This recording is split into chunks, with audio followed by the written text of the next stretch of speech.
Good afternoon. जैसा कि हमने आपको बताया था कि RRB loco pilot part B का हमने लेथ मशीन का टॉपिक नेक्स्ट चैप्टर में आ रखा था। तो आज कुछ इंपॉर्टेंट क्वेश्चन कराने हैं। लगभग 20 क्वेश्चन लेथ मशीन में कंप्लीट कराने वाले हैं। तो 20 क्वेश्चन में आपको हमने कुछ बोर्ड पर लिख रखा है। उसके पहले हम आपको लेथ मशीन के बारे में पूरा डिटेल में बता चुके हैं। अब हम पहले डिस्कस करते हैं। पहला पॉइंट है लेथ मशीन के सभी पैमाने BIS स्टैंडर्ड के होते हैं। जो लेथ मशीन के सारे पार्ट बनाए जाते हैं वो किसके बनाए जाते हैं? लेथ मशीन के सारे part BIS standard, bureau of Indian standard, ये क्या है? एक मानक तैयार किया जाता है। उसी आधार पर सारे पार्ट को क्या किया जाता है? बनाए जाते हैं। तो आपको पहला क्वेश्चन पूछ लिया जाता है BIS लेथ मशीन पार्ट किसके बनाए जाते हैं? BIS के। इसके बाद आपको प्रीवियस ईयर पेपर में आया था कि BIS का फुल फॉर्म क्या है। तो BIS का फुल फॉर्म होता है BIS का फुल फॉर्म है ब्यूरो ऑफ इंडियन स्टैंडर्ड। देखिए हमने ऑलरेडी इसको लिख रखा है ताकि आपका टाइम ज़्यादा ना वेस्ट हो, वीडियो बहुत ज़्यादा लंबी ना हो, इसलिए। तो BIS का पूरा नाम है ब्यूरो ऑफ इंडियन। देखिए वन लाइनर क्वेश्चन, इसमें से आपको जरूर 1-2 क्वेश्चन मिलने की संभावना है। आपके लिए बहुत ज़्यादा इंपॉर्टेंट है। अगर आप इस वीडियो को देखते हैं, वन लाइनर क्वेश्चन आपको एक नज़र में 15-20 मिनट में आप पूरा इस टॉपिक को कवर कर सकते हैं। दूसरा है, अब हमने वही क्वेश्चन को उठाया है जो 10-12 साल में आए हुए क्वेश्चन है। तो कटिंग स्पीड, कटिंग पूछता है, कटिंग स्पीड 4 ऑप्शन देता है। कटिंग स्पीड लेथ मशीन की कटिंग स्पीड कितना हो? B = पाई DN/60। पाई क्या है? D क्या है? डायमीटर है, नंबर ऑफ राउंड, यानी क्या है? नंबर ऑफ राउंड, और 60 से डिवाइड किया गया, इसकी स्पीड है। उसके बाद बना होता है लेथ मशीन। बना किसका होता है? लेथ मशीन कास्ट आयरन का होता है। इसके पहले हम आपको इस वीडियो में बता भी है, पूरा डिस्क्रिप्शन हम आपको उसमें क्वेश्चन करा रहे हैं। लेथ मशीन किसका बना होता है? लेथ मशीन कास्ट आयरन बना होता है। किसका बना होता है? कास्ट आयरन बना था। तो लेथ मशीन में हेड स्टॉक को ही लाइव सेंटर कहते हैं। लेथ मशीन में हेड स्टॉक को ही क्या कहा जाता है? लेथ मशीन में हेड स्टॉक को ही लाइव सेंटर होता है। लाइव सेंटर मतलब हेड स्टॉक में ही लाइव सेंटर लगा होता है। क्या होता है? एग्जाम क्वेश्चन में आए हुए क्वेश्चन है उसको टेल स्टॉक। टेल हमने आपको जब फिगर बता रहे थे तो उसमें बताया मुझे टेल स्टॉक क्या बोलते हैं? Dead centre. क्या बोलते हैं? Dead centre.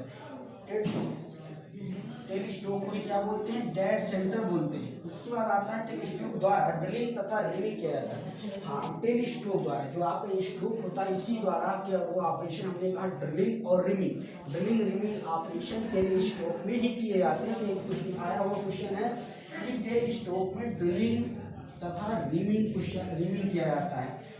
उसके बाद नेक्स्ट क्वेश्चन, 8वां क्वेश्चन आपका फोर जाचक में 4 जबड़े होते हैं। फोर जाचक, देखिए हमने आपको बताया कि 3 जाचक, 2 जाचक और 4 जाचक। 3 जाचक में 3 जबड़े होते हैं, 2 जाचक में 2 जबड़े होते हैं, और 4 जाचक में कितने जबड़े होते हैं? 4 जबड़े होते हैं। सारे वन लाइनर क्वेश्चन आपके बिल्कुल इंपॉर्टेंट क्वेश्चन है, आप एक नजर में इसको देख सकते हैं। उसके बाद आता है दूसरा, इसमें 4 जाचक 4 जबड़े होते हैं। दूसरा डॉग चक, इसका दूसरा नाम होता है डॉग चक। क्या है? डॉग चक।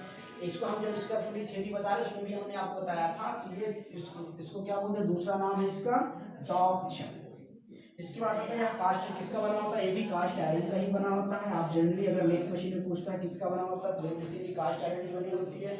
अगर पूछता है कि 4 जाचक किसका बना होता है तो आप उसमें आपका आंसर रहेगा वो कास्ट आयरन का। इसके बाद आता है BIS के अनुसार 6 एंगल, BIS के अनुसार एंगल जो रखा जाता है 6 डिग्री या 10 डिग्री का रखा जाता है। कितना रखा जाता है? 6 डिग्री या 10 डिग्री का। उसके बाद कहा जाता है छोटी लंबाई के लिए टेपर देने के लिए फॉर्म टूल का मतलब, अगर छोटी लंबाई के लिए, अगर लंबाई की कटिंग के लिए छोटी कटिंग करनी है तो उसके लिए टेपर क्या किसका यूज होता है? फॉर्म टूल का यूज होता है। किसका यूज होता है? फॉर्म टूल का उपयोग होता है। ये आपकी इधर के 10 क्वेश्चन हमने जो दिए, 10 क्वेश्चन आए हुए मोस्ट इंपॉर्टेंट क्वेश्चन है। उसके बाद कहता है लेथ मशीन के प्रकार। लेथ मशीन के कितने प्रकार होते हैं? टाइप्स कितने हैं? कितने प्रकार की लेथ मशीन होती है? आपके एग्जाम में आए हुए हमने इसमें 4 ऑप्शन दे रखे हैं। Centre lathe, production lathe, special lathe, सभी। तो इसमें आपका सभी ये चारों लेथ होती है भाई, ये चारों लेथ होती है। उसके बाद आता है BIS के अनुसार कटिंग एज कितना रखा जाता है? तो BIS के अनुसार जो कटिंग एंगल होता है 50 डिग्री टू 80 डिग्री रखा जाता है। कितना रखा जाता है? 50 डिग्री टू 80 डिग्री। आपके ऑप्शन में दिया रहेगा, 4 ऑप्शन दिए रहेंगे, इसमें एक ऑप्शन जैसे ही होगा। उसके बाद आपका 13 नंबर क्वेश्चन है BIS के अनुसार पॉजिटिव रैक एंगल का मान कितना होता है? आपके एग्जाम में आए हुए एकदम क्वेश्चन है। BIS पूरा प्रीवियस ईयर पेपर उठा के देखिए, BIS के अनुसार पॉजिटिव राइट एंगल कितना होता है 3 डिग्री टू 40 डिग्री। कितना डिग्री से स्टार्ट होता है 3 डिग्री से लेके 40 डिग्री के बीच में होता है।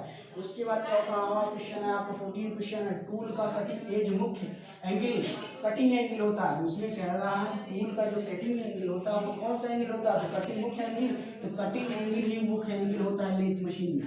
उसके बाद बोरिंग तथा बोरिंग ऑपरेशन जो है, जो हमने कहा ना ड्रिलिंग के बाद बोरिंग होता है, उसको किस नाम से जानते हैं, तो उसको इंटरनल टर्निंग के नाम से भी जानते हैं। बोरिंग को ही इंटरनल टर्निंग कहा जाता है। उसके बाद आता है थ्रेडिंग। जो थ्रेडिंग लेथ मशीन में जो चूड़ियाँ काटी जाती है वो किस शेप में होती है, उसका शेप बी के आकार का होता है। जैसे आपको होता है ना अल्फाबेट में बी आकार की थ्रेड कटिंग काटा जाता है। लास्ट आपका 17 क्वेश्चन था, रीमिंग करने के लिए किसका प्रयोग किया जाता है। ये क्वेश्चन आया हुआ क्वेश्चन है आपके प्रीवियस ईयर में। रीमिंग ऑपरेशन जो रीमिंग किया जाता है उसमें किस टूल्स का प्रयोग किया जाता है, तो उसमें रीमर का प्रयोग किया जाता है। किसका प्रयोग किया जाता है, रीमर का प्रयोग होता है। इसके बाद आता है लेथ मशीन में गियर बदला जाता है। लेथ जब चलता रहे तो लेथ रुका हुआ हो तो लेथ चलता या रुकता दोनों कंडीशन, चौथा इसमें से कोई नहीं। लेकिन जब लेथ मशीन में गियर को बदला जाता तो उसमें लेथ मशीन को स्टॉप रनिंग कंडीशन में नहीं होना चाहिए। लेथ मशीन कैसा होना चाहिए, रुकी कंडीशन में होनी चाहिए, स्टैंड पोजीशन में नहीं है। अब नेक्स्ट इंपॉर्टेंट होता है मेन स्पेंडल निकल क्रोमियम स्टील का बनता है, जिसमें लेथ मशीन जो मेन स्पेंडल हमने आपको इसकी वीडियो में इसका पूरा प्रैक्टिकली दिखाया है। लेथ मशीन क्या है, लेथ मशीन में निकल क्रोमियम स्टील का बना होता है। किसका बना होता है, क्रोमियम स्टील का बना होता है। लास्ट क्वेश्चन है, देखिए हमने आपकी इसी में थोड़ी में 20 क्वेश्चन की प्रैक्टिस करा दी है। लेथ मशीन का चक्र किसका बना होता है, लास्ट क्वेश्चन है आपके एग्जाम में ये 20 क्वेश्चन। देखिए एकदम लेथ मशीन यहाँ पर आपकी खत्म हो जाती है। लेथ मशीन का चक्र कास्ट आयरन का बना होता है। किसका बना होता है, कास्ट आयरन का बना होता है। देखिए आप हम लेथ मशीन को ज़्यादा से ज़्यादा कवर कर पाए। देखिए आपको इसलिए रोलों को पायलट के अकॉर्डिंग पढ़ना है, आपको पॉजिटिव क्वेश्चन ही करने हैं। 35 क्वेश्चन आने वाले हैं, तो इसमें से आपको ज़्यादातर कवर हो जाता है। लेथ मशीन आपकी इसमें खत्म हो जाती है। नेक्स्ट चैप्टर में हम आपको मेटल्स के बारे में पढ़ाएंगे। और आज की क्लास यहीं तक। ये आपके लिए बिल्कुल यूजफुल वीडियो होने वाला है। आपके लिए ये बिल्कुल यूजफुल वीडियो होने का, आप इसके चारों पॉइंट नोट करिए। देखिए ऑब्जेक्टिव में अगर नोट करिए बहुत बड़ा क्वेश्चन होता है आपको, हम लोग इसलिए पर डे 20 क्वेश्चन की प्रैक्टिस भी कराने वाले हैं। तो ये लेथ मशीन के बाद 20 क्वेश्चन है, बिल्कुल इंपॉर्टेंट क्वेश्चन है, इसलिए आप इसको क्या करें नोट कर लें, आगे इसको पढ़ते रहें। आपके एग्जाम में प्रैक्टिस के लिए बिल्कुल इंपॉर्टेंट क्वेश्चन है, आप इसको दे भी सकते हैं। आप कहीं भी प्रैक्टिस कर रहे हो तो आपके प्रीवियस ईयर में देख रहे हैं, इसमें से बहुत सारे क्वेश्चन आपको मिल जाएंगे। ठीक है, यहाँ तक थैंक यू आज की क्लास के लिए। नेक्स्ट पीरियड में हम आपको आगे मेटल्स के बारे में बताएंगे।